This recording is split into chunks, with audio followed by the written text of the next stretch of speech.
side mirror para samahan niyo ko ating video.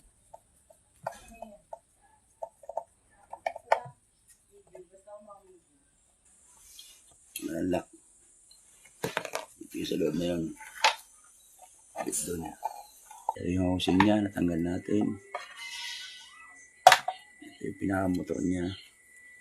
Side mirror, nakabitan.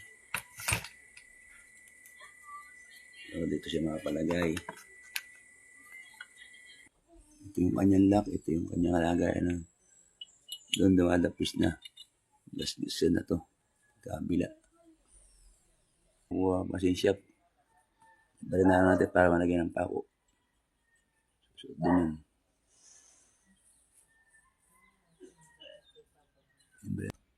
Ito natin. Ito na sa housing niya. Ito yung kanyang housing. Yan. Housing na side mirror. Yan mga idol. Nakabit na ating left side mirror. Ayos na mga idol. Mahigpit na siya. Hindi na siya kagaya kanina na pwede diretso, ngayon pwede na itiklop. Mga idol, may mga side mirror dyan na sira, huwag agad kayong bibili. Kaya nyo ayusin, tagayin nyo lang. Na mga idol, maraming salamat sa inyong walang sawang panonood at pagsuporta sa aking mga video.